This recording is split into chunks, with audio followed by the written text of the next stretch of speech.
আমার ভীষণ পছন্দের রান্না মাছের মাথা দিয়ে বাঁধাকপির ঘন্ট, যেটা কিনা কম বেশ কিন্তু অনেকেই খেতে পছন্দ করে। মাথাগুলোকে ভালো করে ধুয়ে দিয়ে দিলাম লবণ আর হলুদ। তারপরে দেখো দিয়ে দিলাম এদিকে কড়াইয়ে সর্ষের তেল। আর হ্যাঁ, আজকের ওয়েদারটা কিন্তু ভীষণ ভালো করেছে। তেলটা গরম হয়ে এলে দিয়ে দিলাম মাছের মাথাগুলো। এইদিকে দেখো বাঁধাকপি কিন্তু আমি কুচি কুচি করে কেটে নিলাম। আর দেখো ওইদিকে কিন্তু লাল লাল করে মাছের মাথাগুলো কিন্তু ভেজে নিলাম।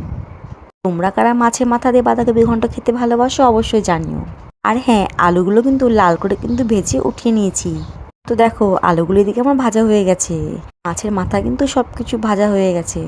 তারপরে দেখো ওই তেলে দিয়ে দিলাম আমি কালো জিরে, তেজপাতা, একটু মৌরি। তোমরা চাইলে কিন্তু গোটা গরম মশলা দিতে পারো। তারপরে দেখো দিয়ে দিলাম বেটে রাখা মশলা। তারপর দেখো দিব লবণ আর হলুদ। ভালোভাবে নাড়াচাড়া দিয়ে মশলা কিন্তু কষাতে হবে। দেখো বাঁধাকপি কিন্তু আমি সিদ্ধ করতে বসিয়ে দিয়েছি। তার মধ্যে দিয়ে দিলাম দুটো টমেটো।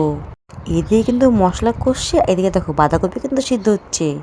কষে এলে দিয়ে দিলাম মাছের মাথা। পরে দেখো দিয়ে দিলাম আলু আর বাঁধাকপি। গরম মশলার গুঁড়ো দিয়ে ভালো করে কষিয়ে নামিয়ে নেব।